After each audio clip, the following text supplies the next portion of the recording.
Hey guys, Curtis Stone here. A big hello and a warm welcome to all of our princess family, all of our friends. I'm at home right now, as I'm sure lots of you are, and I just am so excited to be getting with my family, spending real quality time around the dinner table. And I thought what I'd do is make a little video for you on how to roast the perfect chicken. Because if you get that skin perfectly crisp and the flavors just so wonderful right throughout that chicken, it really is so special. So, are you ready? Let's get cooking. Here we go. Now, of course, from a roast chicken, there's a million things you can do. You can make a beautiful chicken stock, and I'm gonna make a separate video for you on that. Chicken pot pie, amazing. And of course, you can just have a roast chicken dinner. So many ways to do it. But here's what you need to do it perfectly. Okay, you need a nice big roasting dish. So I'm gonna do 2 chickens in here, but you want enough space for that air to get in there and circulate around so you get that beautiful caramelization, that color. Very important. Then, chop up some veggies. So I've got like 2 handfuls of onion here that I've chopped up. I've got maybe a full handful of carrots, right? Any kind, that's a mixture there. I use whatever's left over in the bottom of my fridge. A couple of lemons, a handful of garlic, and then fresh herbs. I've got some thyme, some sage, some rosemary, some oregano. If you don't have one of those herbs, don't stress out. It's no big deal. They're just there for their aromatics, right? Now, 2 ways to roast a chicken. You can either brine it first, which means creating a water bath that's got sugar, maybe a little salt, and then some fresh herbs and aromatics in there. And then you soak the chickens in. That takes 6 to 8 hours, right? Very nice way of doing it. But what I'm going to show you today is a dry rub, right? So you get yourself a couple of chickens. Now you'll notice I've air dried these a little so the skin isn't sticky, it's come out of the bag. And then I always keep the necks too. I know you're like, the necks, gross. Really good for making stock. So I throw those in because what we're going to do is a brown chicken stock. You can make a white chicken stock or a brown chicken stock. This one's going to be a brown chicken stock, but that's in a whole nother video, so go watch that. But first, put the chicken necks in when you're roasting because you're going to get that beautiful flavor. All right, so first and foremost, we're going to use some of these vegetables to actually stuff in the cavity of our chicken, which is right in there. Don't be grossed out by it, don't worry, it's okay. You can wash your hands before and after, that's important, but that's all you need to think about. Before I start anything, I've got to season the inside of the chicken. So open up that cavity there, and just put a bit of your secret spices on the inside. There's nothing secret about it. The truth is you can get them anywhere. You can get the ones that are already pre-mixed, or you can do your little own homebrew like I do. Doesn't matter. Season the inside, then get some veggies in. So I'm going to put in an onion, a carrot, definitely a clove of garlic, and half a lemon for sure. So fill that cavity right up. Don't forget to put in a few herbs too. So a little bit of rosemary, a little bit of that beautiful variegated thyme,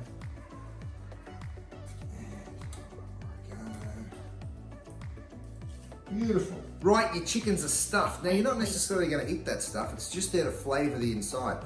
Think about it. As the chicken's roasting, all those things are getting hot, including that lemon.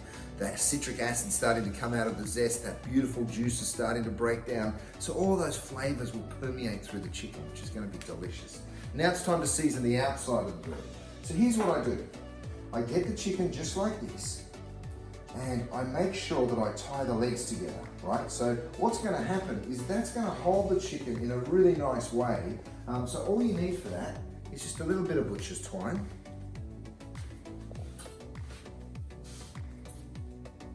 Just like that. And all we're gonna do is real simply tie his legs together. So you go through,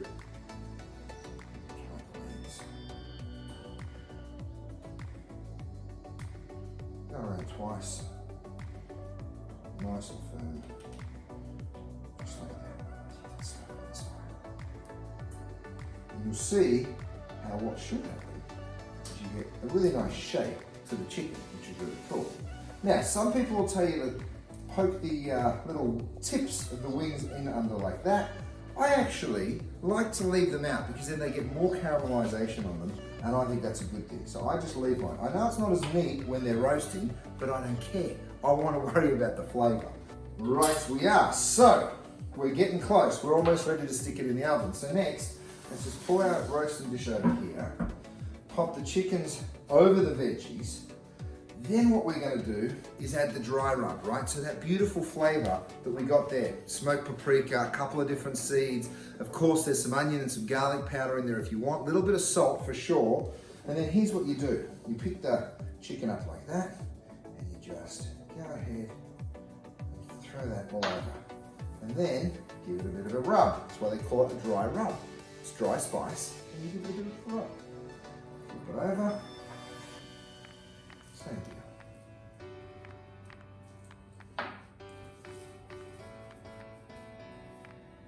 Now, if you like it spicy, of course you can add a little spice. If you're not that bothered about the spice, then don't add too much chili. Okay, make sure you mix those veggies up underneath so you get a little bit of all those flavors. And what that's going to do is going to elevate the chicken just a little bit up off the base of the pan. So it's not actually going to be frying on the bottom. It's going to be sort of elevated, and that's how you're going to get it beautiful and crispy. Next, but very important step, is a little bit of extra virgin olive oil. Go ahead and drizzle that all the way over the chicken. Now, if you want to use butter, be my guest, but just make sure you use a little bit of some kind of fat, because that's what's going to help get that skin beautiful and crispy. Next thing you have to understand is you need a hot oven, all right? So we're going to preset the oven to like 200, 220, depends on how hot your oven runs, because again, we want that skin to get crispy. Once it gets beautiful and golden brown, you can always turn the temperature down. All you're really going to do is roast the chicken until the juices run clear. So you'll pick the chicken up, if the juices run pink, then it's not cooked. Once they run clear, the chicken's done. That's it. You're going to roast the best chicken of your life.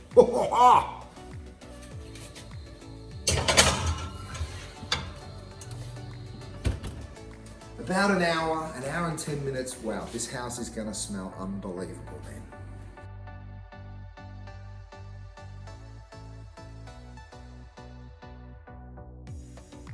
Sammy, can you smell the roast chicken? That means yes. Becomes his mate. Do you like the smell of the roast chicken, Webster? Hey? It's nearly ready, boys. So, it's been like an hour and 15 minutes, and everyone is getting excited about the smell of this roast chicken. Me included. Let's have a look. You want it to be quite crispy, quite dark. Get out of the way, please. Oh, yeah. Oh, fellas. What do you reckon? What do you think, Webby? Hey? Look at that, mate. Oh. It smells so good. I mean, come and have a look at that crispy skin. It's going to taste so good, and the best part is the inside of that chicken is going to be so succulent and delicious. And I don't care who you are or where you're from, but when you smell this just billowing through your house, I tell you what, you're in for a good night. It doesn't matter what you do. Serve it with some simple veggies, maybe some roast potatoes, a little bit of gravy. So the big question, of course, is it cooked? So 2 ways of checking that out. You can get a digital read thermometer, which is a probe thermometer, one that looks like this, and you can insert that. This is a kinetic energy one, so you're getting a little shake.